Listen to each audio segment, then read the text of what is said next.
How a hairdryer saved Christmas. Now, a couple of years ago we had a TV that decided it wasn't going to play ball on the run up to Christmas, and it's decided it was going to turn itself on and off whenever it wanted to do and not when we wanted it to. So as you're probably well aware yourself, if on the run up to Christmas the last thing you want to do is to splash it for a large screen TV. You're probably going to wait until the sales in January time, and that was the same in our case too. I didn't want to splash out for a TV, so I was going to give it one last ditch effort before I was going to take it down to the recycling place, and I said, well, I'll try and see if there's a solution to my problem on YouTube. Now, whenever I usually have a problem, I usually type that question into YouTube, or I type in maybe the brand name of the appliance or whatever that I need to work on, just to find, is there an answer to my question? But on this day, happily enough, I did a search and I found a man who was going to show me a solution to my problem. And what it was, how I could fix my TV, was simply by using a hairdryer, aiming it down the back of the TV, warming up the circuitry at the back, and when it reached a certain temperature, the TV would come back on. Now, as you can imagine, I was delighted with that, so I raced off to get the hairdryer, started warming up the TV with the hairdryer, and sure enough the TV came on. Now, that solution worked so well that the TV stayed on long after Christmas and long into January, so I think it was February or March time before we had to buy a TV, but that had worked perfectly. Now, there is a moral in this story, and that is you don't need to be an expert to help someone out. Now, when it comes to us maybe writing content, maybe teaching content, maybe through video courses or something like that, a lot of us don't do it because we think we're not an expert, we're not qualified, we haven't got the letters after our name, we haven't gone to college for the 4 or 5 years or whatever long we think that you need to be an expert. Now, when I went to YouTube looking for that solution to my problem, I was just looking for a solution to my problem. I wasn't narrowing that search down by the expert. I wasn't searching that or narrowing that search down by looking for TV technicians.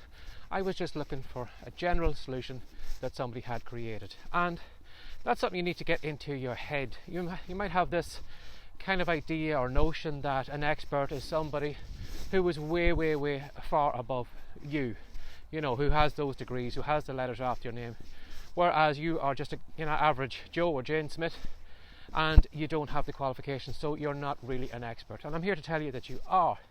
Now, say for example, if I was crocheting blankets and I was having difficulty, I was only a beginner and I didn't know how to do it, but you'd been crocheting blankets for years, you knew everything, you knew all the stitches, you knew what to look out for, what mistakes could be made.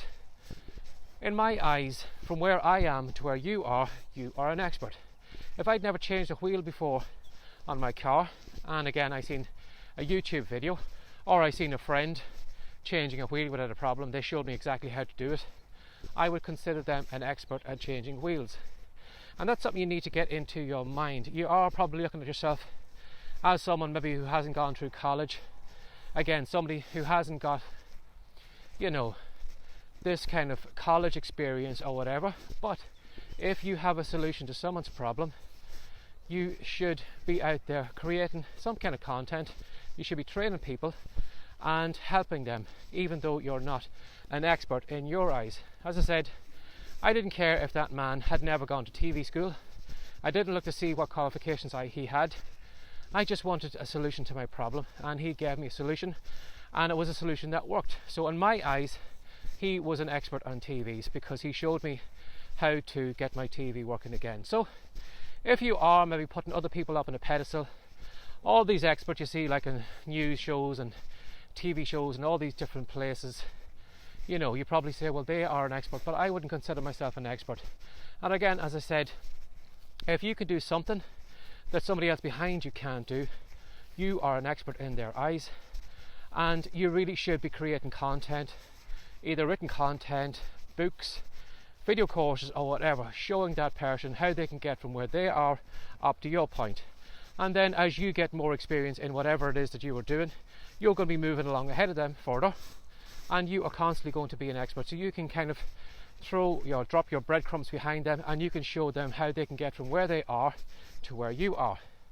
So knock that notion of not being an expert on the head and dismissing it, because there are people who are beginners in whatever niche or genre that you're in that haven't got a clue how to do anything, And if you can show them even the simplest things, they will consider you an expert.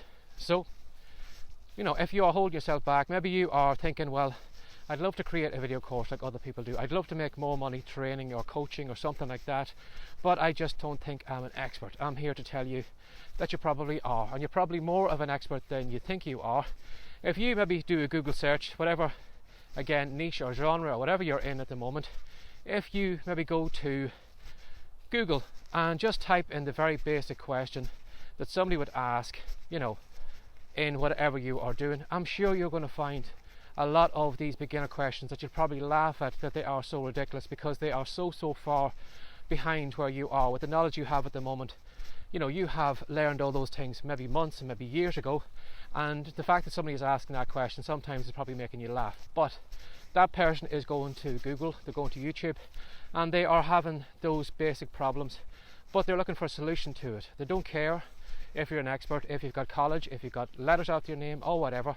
They are looking to a solution to that problem. So if you can provide that solution, go ahead and provide it. And again, you know, you can make a big difference in a lot of people's lives by helping them with their problems, and you can get well paid for it at the same time. I'd imagine if I probably went back to that video, I'm sure the statistics of that YouTube video was probably, I imagine there was a lot of people had watched it, and again I think there was ads on that YouTube video as well, so I'm sure that man made an income probably over time from the AdSense ads or whatever advertisements were on that YouTube video. So in the long run, that knowledge is paying off for him. So don't dismiss yourself as not being an expert.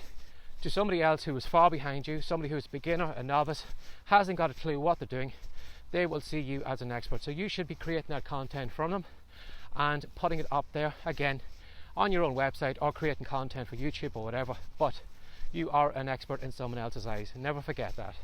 So if you'd like to ask me a question in any upcoming videos and you'd like me to cover something, don't hesitate to reach out to barryjmcdonald@gmail.com. Or if you'd like to know more about these videos and the podcast episodes, where are they all? If you want to do a search for Writecom, that's WRITECOME.com, you'll find the content all over the web. And if you head over to the Writecom site now at the moment, you'll find a great free report that is going to show you 10 ways you can make money from words. And that report is called Words to Wealth. So if that sounds intriguing, if you'd like to know how you can do it, well, it's just simply using the keyboard. I'm going to show you all in that report. So head on over there and download it and give it a go. And I challenge you not to come up with at least one money-making idea that you haven't considered before. So, as always, thanks for sharing your time again today. Take care and have a great day. Bye-bye.